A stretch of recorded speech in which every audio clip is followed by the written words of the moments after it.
Welcome to New Mexico Black Rifle Operators Union. I'm your host, Sean. I decided tonight I was just going to try to make my stuff just try to do what we do. I'm not going to try to do a video, but we need to talk about what happened today, or what happened yesterday. So I wanted to go through. The first step was when the shooter entered the building in Tennessee. So pay attention to this. Don't worry about so much about the audio of the shooter, the commentary.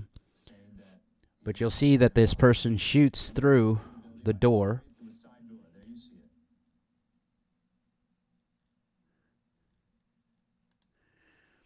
And as they shoot through the side door, then they kick in. This is Audrey. Now notice something, that there is no one. The people in public education did what they were taught to do. They ran, they hid, they locked down. The next thing they're supposed to do is fight. You see no one fight. So as your shooter goes from room to room looking for targets, she's not finding anything. And that is 100% by the book.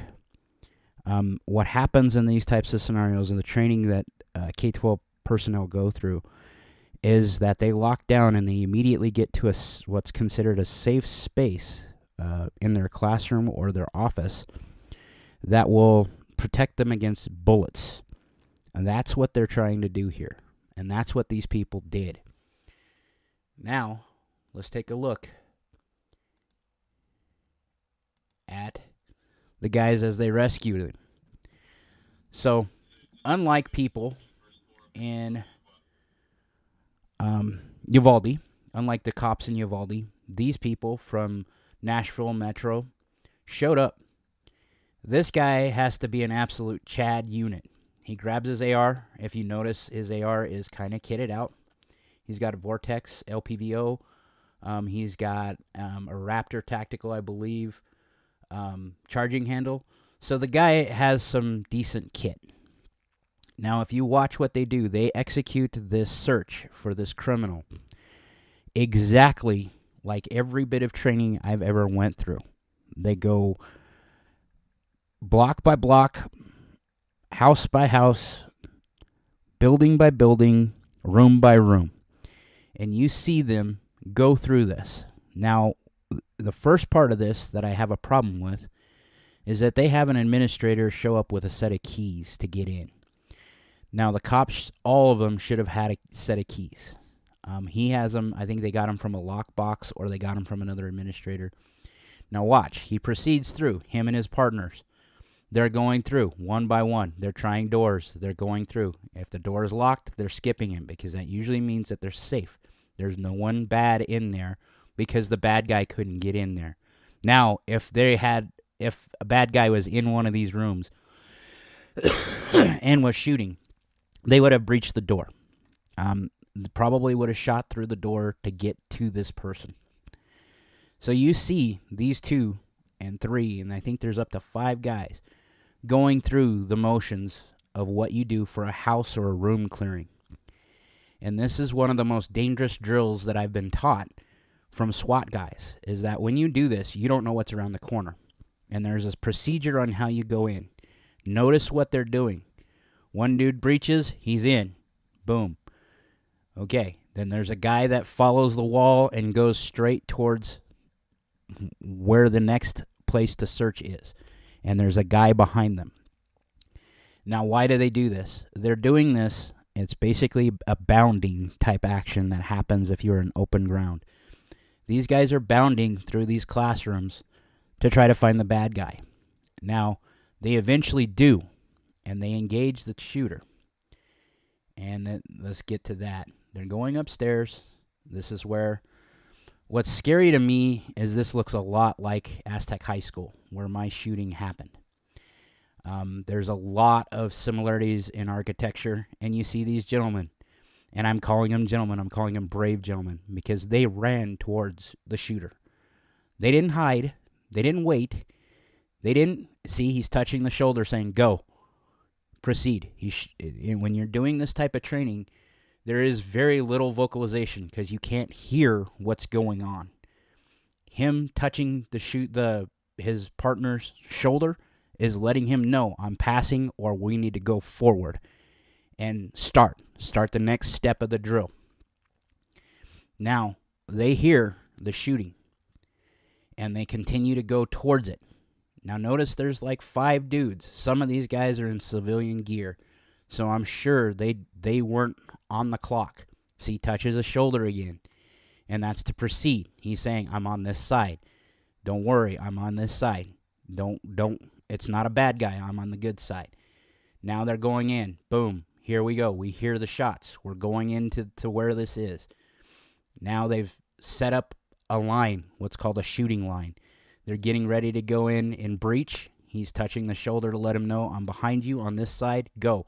Now they engage the shooter. Now when they engage the shooter, there's like 3 or 4 shots, and then there's several pistol shots from this gentleman's body camera footage. Again, absolute Chad moves. These guys walked through there. They didn't wait. They stopped the shooter cold. And there is no way you can say this wasn't a textbook maneuver, except for it took them 14 minutes to get there. Now, why? The fact of the matter is, as much as I'm not a statist, there isn't enough law enforcement agents nowadays. So the law enforcement agents, their response times are dependent on how many people are on the force.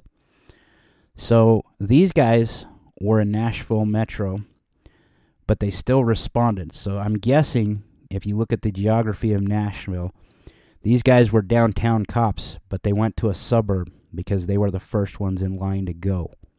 They didn't hesitate. Now there's a photo of 2 guys that are running around. These 2 gentlemen right here. These guys are the ones that are the body camera footage we're seeing, and these 2 are the gentlemen that stopped this horrible, evil person. So why do I want to bring this stuff up? Because this is kind of being beat up by the media right now. Is because it shows training. And I advocate for training all the time.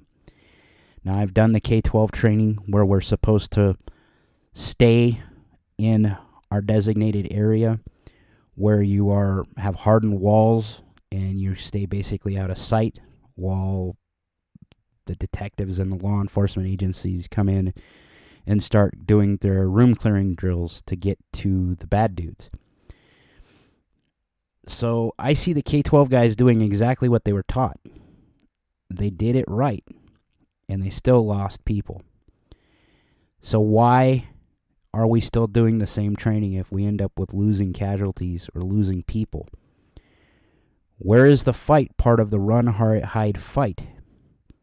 And why aren't they given the means to protect themselves to actually fight and engage? Notice that all these mass shootings and casualty events that happen, it is a gun that stops them. And it is very apparent nowadays that there is a group of leftists that want you dead. There is no doubt about that now. They have a problem with us trying to protect kids, and they have declared a free fire zone. Now, I'm not advocating for us declaring a free fire zone. I am actually advocating for you to be armed and defend yourself, because we're in a different place now. I say this because I've seen mass casualties events firsthand, and before there was always this, it's rare, and it's not a thing that happens that often. It's increasingly becoming more of a thing, and it's because people have lost their damn mind. It isn't a gun problem. The gun isn't the one that decided to go into a school and shoot up kids. This was a person who was mentally unstable, who had other issues, other documented issues, and they decided that they were going to get their pound of flesh out. So, as you go through your life, and you go through, I call them cantuna places that are gun-free zones. I'm not telling you what to do, but free men don't ask permission. And I'm damn near to the point where I say, stay strapped or get clapped no matter where you're going. Because the world isn't playing anymore, and we gotta take care of our own. Like, share, subscribe, be great.